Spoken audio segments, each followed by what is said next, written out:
It's New Year's, so you know what that means? It's time for a reading wrap. It's probably not New Year's by the time that I'm posting this.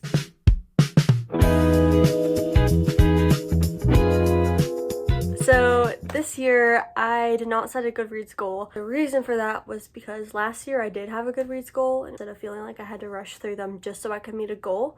So this year I didn't do that because I wanted to more enjoy what I was reading. So I didn't read as much this year, but I also went through a very extensive book release where last year I released pretty early in the year. I didn't have to worry as much about it. Where this year I released this book right here. Oh, hang on. This book, it's so thick. I want to compare it to the first one. It's about double the size. Very much more of a undertaking for me to put out that book this year. It was also released in November, so I was working on it all throughout the year, and I wasn't always in the mood to read after editing a lot. And so that was also a contributing factor to the fact that I didn't read as much this year. But that being said, let me put these back real quick. If these fall at any point in the video, it'll be a nice surprise. That being said, according to Fable, I read 18 books this year.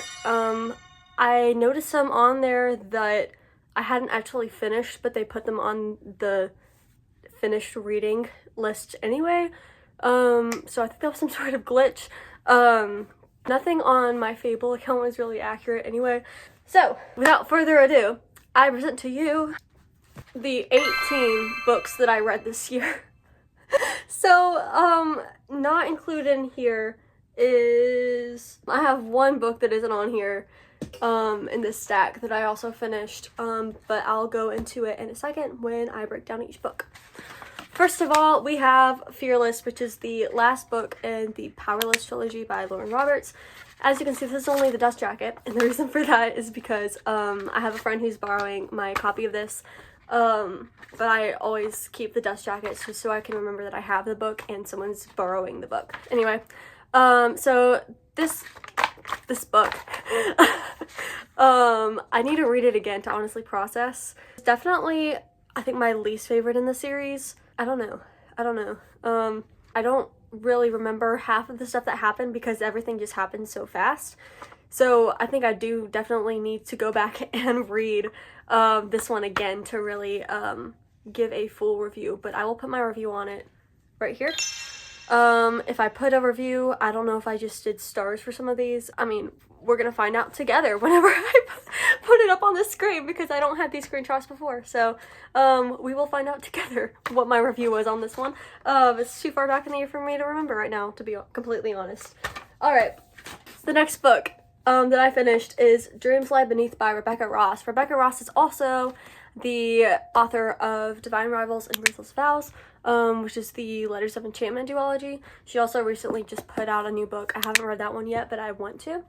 So this is one of her earlier books. It was a little slower, but all of her books are more slow-paced, so I was kind of expecting it. It is a signed copy. I didn't get to see her. I was so sad, but she was in Atlanta the day of my birthday. I was literally in Atlanta with my mom, and we went to this bookstore in Decatur, and they said she was going to come later that day, but we couldn't stay. They said that they would put some books on hold and ship them to me after she signed them because she was going to be there anyway, and so she would sign some copies and ship them, and I thought that was just so nice. So I got this signed copy. I also got a signed copy of Divine Rivals. Here we have it. So yeah, it was so, I love that they did that. It was so sweet. Oh my goodness. Okay. And here's my review on Dreams Lie Beneath. Next up we have The Wonderland Trials by Sarah Ella. This is a modern day retelling of Alice in Wonderland. So it starts out in a modern day London, and Alice, the main character, discovers this other world, kind of an underground world, fantasy world, and it's basically Wonderland on top of London. There's a map in here, it's cool, hang on. Here's that map for you, and it's really cool because all of the places in Wonderland actually line up with the places in London. And here's my review of The Wonderland Trials. It might be longer, so if it is, I will let you pause to read that. Okay, moving on. Next we have Welcome to Fake Cafe by Jennifer Kropf. I'm hoping I'm saying that right. So this was a independently published book and had all of the cozy vibes. Actually the first one that I finished this year. I read it in January.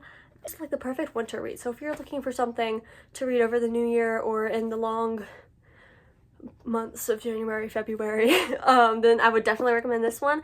It was right up my alley with the fantasy mixed with contemporary.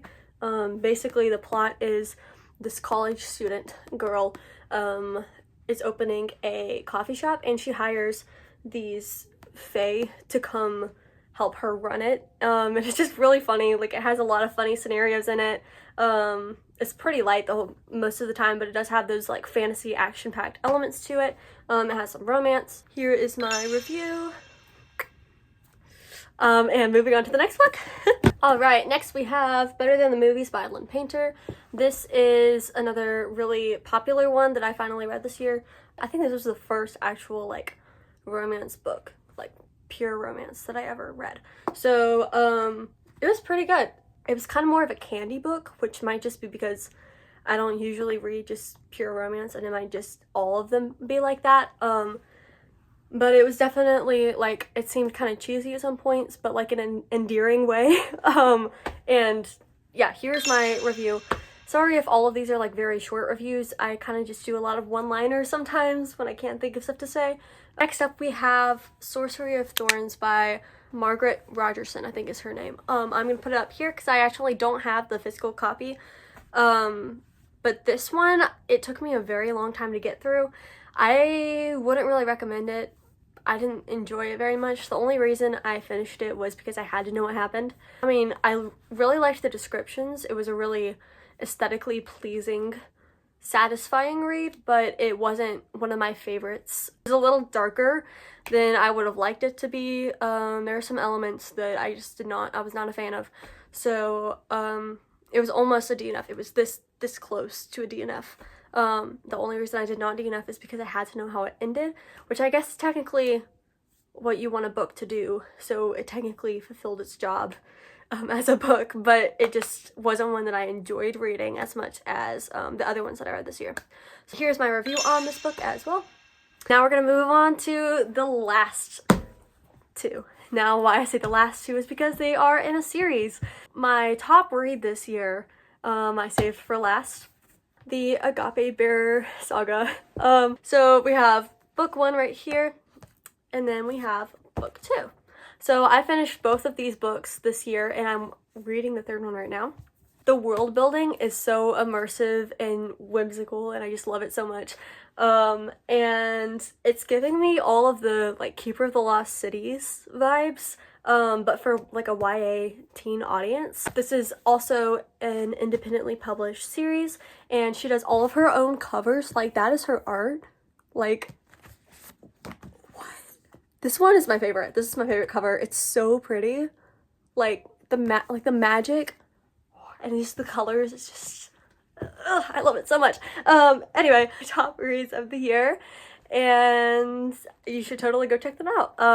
I will link these books down in the description too, because they are my top read. It is a smaller series, a lesser known series. I will definitely put a link in the description so you can go check them out. You should also go follow her on Instagram because she posts all of her art on there, and it's just so incredible to see. And she has her own merch too, which is amazing. I'm definitely gonna get some merch. Okay, we're gonna go to the next section of this video. Oh, but before, here's my review of the Agapéd Bearer, the first book, and then here's my review of the second book. Alrighty, so now we're gonna move to my DNFs. Alright, so this category has 2 subsections. It has books that I did not finish and don't really plan to, and then books that I'm in the process of reading still. So I've started a lot of books this year, way more than I've finished, and I think the reason for that was because I didn't set a goal, and last year I felt like I had to finish all the books on my list, and I had to finish every single book that I started, and I also bought a lot more books than I did this year, which I'm really proud of myself for not buying as many books. Support your local library. So I borrowed a lot from the library, so I don't have a lot of physical ones, but still, I do have a lot of physical books. This isn't a lot, I understand, but this is a lot compared to my other pile. Alrighty, so you guys are not gonna like me. But first up, we have Sunrise on the Reaping. This one, I love the Hunger Games. I think the reason that I didn't finish this one was because it was really heavy at a time that I was also having to read a lot of really heavy books for history, and it just wasn't the time for it. I am about halfway through, and I definitely want to finish it before the movie comes out. So this is definitely one that I will finish over the new year. A lot of these are DNFs that I do want to try again. Maybe it just wasn't the right time, because again, I am a mood reader. I am like the moodiest of mood readers. So that's probably another reason for why I haven't finished as much. Next up, we have Fearful. If this author looks familiar, this cover, font, everything, it is because it is part of the Powerless series. This same series that I finished the last book in the trilogy. This is the last book in the trilogy. I did finish this one this year. However, this is one of the 4. Here's all 4, if you guys were wondering. 5. Technically, there are 5. We have Powerless, Powerful, Reckless, Fearless, and then Fearful. So this is the last novella. As you can see, it is very short. I actually have just bought this one at Barnes & Noble because it was like 50% off, and I was like, I might as well, because I have all the other ones in the series. So I bought this one to complete the series. I'm going to try to read it. I started reading it at one point and then didn't really get through it, so I'm going to try it again. I think I only got like a few chapters in, which doesn't have many chapters, to be honest, but I need to know what happens. And also, I loved this series, so I want to see if I'm going to love this one too. The first book did take me a little while to get into. It could just be that I need to get into it, and I haven't gotten to the point where I would get into it yet, if that makes sense. So, next up, we have Games Untold. Now, along with this one, there's also another one in the Inheritance Games series. I'll put it right here. Glorious Rivals. I've tried to read both of these, and I don't know my thoughts on what Jennifer Lynn Barnes is doing to the series. I feel like she's almost milking it, but at the same time, she's not focusing on the same characters. So I like that she's not trying to drag out the plots, and she's not just like making it repeat everything that happened in the first few books. Like, she's doing a good job expanding it, but I feel like it's time for her to move to a different series at this point, if that makes sense. Because I just couldn't get into the next book. I don't know. I would love to know your thoughts in the comments. This is just my personal opinion. But if you have a different opinion, I would love to hear what you think. If you've read it and you're like, this is so good, I liked this more than the first original series, or I liked Glorious Rivals more than the Grandest Game, the one before it, which I did read that one, and it was okay. If it was a standalone apart from the Inheritance Games universe, I don't think I would have finished it. I think the only reason I finished it is because I want to know what happens to Grayson. But yeah. Same with this one. I've kind of I skipped around because they are short stories. It's an anthology or a collection of short stories. So I read a few of them, but I didn't finish reading all the other ones. I do want to read Same Backwards as Forwards because that one looks really cool. Like how you can read one and then you flip it over and it's a different story. Like, I want to know how that works. Everyone's obsessing over that book. I'm wondering, is that one better than this series? So let me know what y'all's thoughts are on this. But yeah, that's the Inheritance Games extended trilogy. I forget what she calls the new ones. I think it's just the Grandest Game series or something. Moving on. Next we have Emily Wilde's Encyclopedia of Fairies. This one was just really slow moving, and I don't know if it's for me. I do really want to try it, maybe when I have a longer attention span. But I think what I've been wanting recently is really more fast-paced, so this one was just not clicking with me for now. Alright, next we have the sequel to Tempest of Tea, which I have three copies of, if you've seen up there. So this one I'm only a little bit of the ways into it. And as you can see, me being the iconic handcrafter that I am, I use a crochet hook as a bookmark. I do want to finish this one this year. This is one of them on the I'm continuing to read. Like, I just didn't finish it by the end of this year, but I am in the process of reading it. I also, if you haven't noticed, I read multiple books at once. I think right now I'm reading about maybe 10 books at the same time, which is way too many. But that's just how I've always been. Alright, next up we have The Prisoner's Throne. This one is the sequel to The Stolen Heir, which is part of the Folk of the Air series, also known as like the Cruel Prince trilogy. So this one I'm in the middle of. I think I put it down so I could read a newer book that I was really looking forward to, which I'm going to get to in a second. So I've heard that it's better than the first one, The Stolen Heir. It was really hard to get through for me. I didn't like it as much as I liked the Folk of the Air trilogy. This one I'm hoping is better. I've heard that it's better because it's from Oak's perspective instead of Ren's. So maybe it'll be more up my alley. I'm not sure. So I'll keep y'all updated, I guess. Next we have The Looking Glass Illusion. I'm a little ways through it. This is the sequel to The Wonderland Trials, which I was talking to you guys about earlier. It has that one plot line that I don't really like where the two main characters are separated throughout like half the book.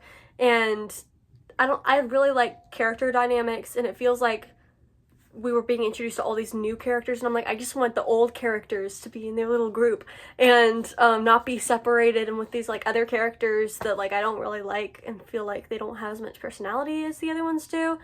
That's just the feeling I remember getting from starting this one, but I do want to finish it because I loved the first one and I want to know what happens to the characters, and it's definitely going to be another mood read that I have to be in the mood to read. So yeah, that's that one. Alright, next we have A Good Girl's Guide to Murder. My brother is probably going to be the one who gets me to finish reading it because he keeps asking if I finished. He read it before I did.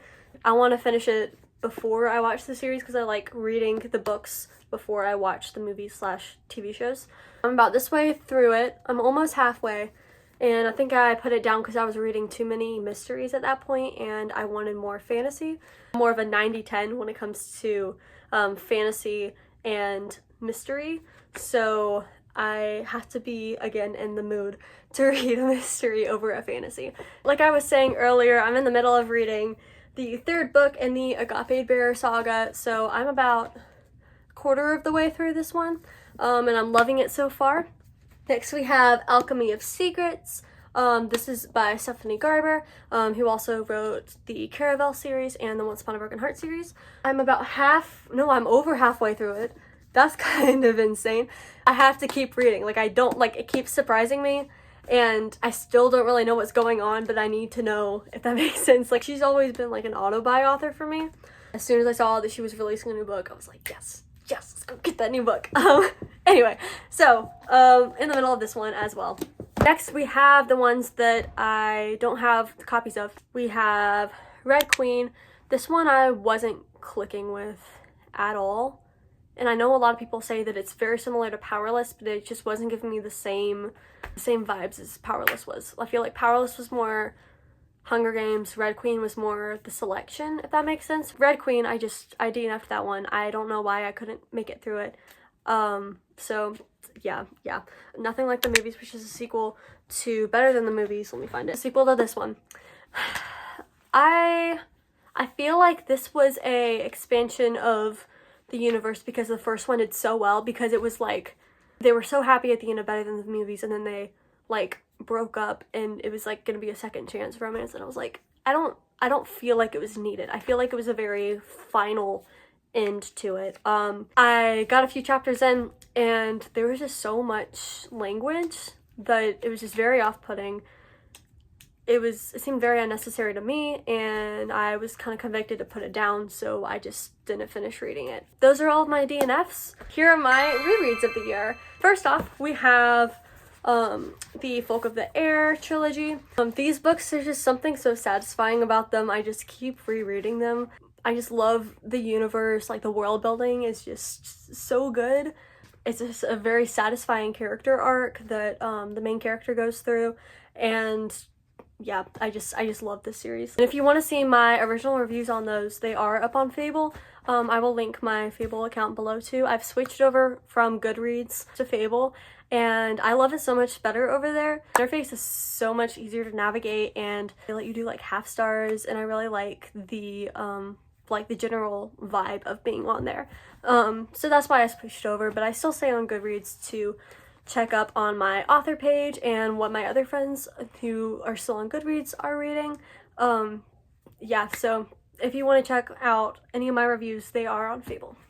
Alrighty, next up we have the last book in the Caraval series finale.